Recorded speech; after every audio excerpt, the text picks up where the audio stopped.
இருக்கும். இப்ப நான் பார்த்தாச்சு, கடந்த 10 வருஷத்துல ஒண்ணுமே பெருசா மாறல. நீங்க அந்த பணத்தை நகையும் இல்ல இல்ல சொல்லி வீட்டுல வச்சுக்கங்க, பரவாயில்ல. ஆனா என்ன நடக்கும்னு பாத்தீங்கன்னா ஒன்றும் பெருசா நடக்காது.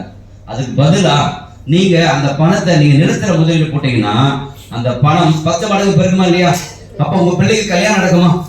கல்யாணம் கல்யாணம் பண்ணலாமா?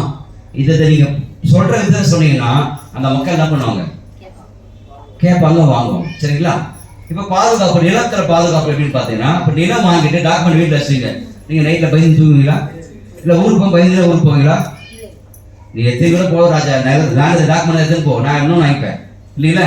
அப்ப பாதுகாப்பு நிலம் கரெக்டு தானே? பாதுகாப்பு நிலம் உயிருக்கு பாதுகாப்பு கிடையாது, திருடு பயம் கிடையாது. இப்ப சொல்லுங்க, நகை பணம் திருடு பயம், உயிருக்கு பாதுகாப்பு இருக்கு, நிலத்துக்கு இருக்கா? இல்ல.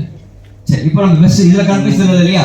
நான் அடுத்த சாப்டர் போகிறது ஏன் நிலம் வாங்க வேண்டும், ஏன் நிலம் வாங்கணும்னு சொல்ற பாத்தீங்கன்னா, இப்ப எல்லாருக்குமே ஒரு பெற்றோரா கடமை இருக்குங்களா? பசங்களை படிக்க வைக்கணும், கல்யாணம் பண்ணணும், அப்புறம் நம்மளுடைய ஓய்வு காலம் இருக்கு, நம்மளுடைய கனவு பெருசு நல்லா படிக்கும் இது இல்லையா? அப்ப நம்ம கடமைக்கு, நம்மளோட கனவுக்கு, நம்மளோட கடன் பிரச்சனைக்கு பாருங்க, உங்களுடைய கடமை கல்யாணம், படிப்பு, உங்களுக்கு போர்த்து இருக்குங்களா? கடன், உங்களுடைய ஓய்வு காலம், இந்த மூணுத்துக்கு சேர்த்து அடுத்த 5 வருஷம் இல்ல 10 வருஷம் இல்ல 15 வருஷம் இல்ல 20 வருஷத்துக்கு எல்லார் வீட்லயும் செலவு வருமா வராதுங்களா? எல்லார் வீட்லயும் கடன் நோய் வருமா? கல்யாணம் வருமா? எல்லார் வீட்லயும் பசங்க படிக்கணுமா? எல்லார் வீட்டுக்கும் கரண்ட் இருக்குமா? ஒரு சிலருக்கு இப்ப கரண்ட்ல கூட நம்ம ஃபியூச்சர் கடன் வாங்குற மாதிரி நிலைமை வருமா? எதுக்காக? இந்த கடமை நிறைவேற்றுறதுக்கு. எல்லார் வீட்டுக்கும் வயசாகுங்க, நம்ம அப்படியே என்றும் மார்க்கெட்டா இருக்கணுமா? வயசாகுமா? என்றும் மார்க்கெட்டே கிடையாது இல்லைங்களா? இப்ப நான் 45 வயசுல எனக்கு 60 வயசு ஆகும் ஆகாதா? அப்ப 60 வயசுக்கு அப்புறம் நான் திரும்ப வேலைக்கு போகணுமா? வீட்டுல உட்காந்து சாப்பிடணுமா? அதுதான் ஓய்வு காலம். கவர்மெண்டே ரிட்டைர்மெண்ட் பண்றாங்க. எதுக்காக? நீ வேலை செஞ்சதுல போதும் ராஜா, வீட்டுல போய் உட்காந்து ரெஸ்ட் எடு. எத்தனை பேரு வயசானதுக்கு அப்புறம் ரெஸ்ட் எடுக்கிறாங்க? கொஞ்சம் பேர் தான். மீதி 80% என்ன பண்றாங்க? திரும்ப வேலைக்கு போறாங்க. நீங்க பாத்தீங்கன்னா செக்யூரிட்டி எல்லாம் பாத்தீங்கன்னா வயசு 60க்கு அப்புறம் என்ன பண்றாரு? இப்ப நான் இருக்குது ஸ்ரீராம் அபார்ட்மெண்ட் இருக்கிற பெருங்கலத்தூர்ல. எங்க அபார்ட்மெண்ட்ல கிட்டத்தட்ட ஒரு 20 செக்யூரிட்டி ஒரு ஷிஃப்ட் வருவாங்க, டே ஷிஃப்ட் நைட் ஷிஃப்ட் வருவாங்க. அத்தனை பேர் பார்த்தீங்கன்னா வயசு 60 பேர் தான். பாவம், ஒருத்தர் கால் நடக்க முடியாது நடந்துறாரு இல்லைங்களா? எதுக்காக? சம்பாதிக்கிற வயசுல சரியான இடத்துல சரியான முதலீடு பண்ணியிருந்தாங்கன்னா அந்த அப்புறம் கை கொடுத்துருக்கோமா? உட்காந்து வீட்டுல சாப்பிடலாமா? இப்ப நான் சொல்ற விஷயம் அதுதான். தயவு செஞ்சு நல்லா கவனிப்பா கேளுங்க.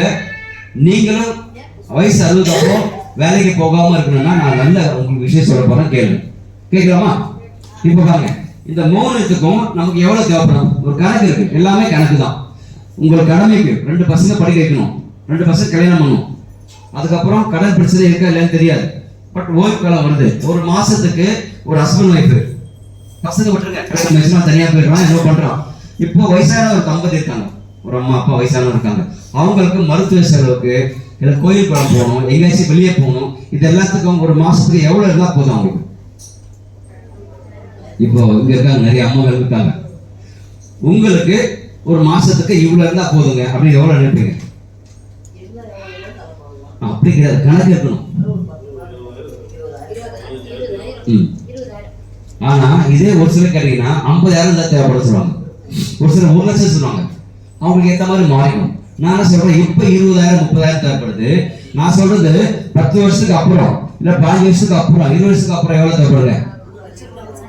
1 லட்சம் தேவைப்படுமா? அப்ப மாசம் 1 லட்சம் இருந்தாதான் நம்ம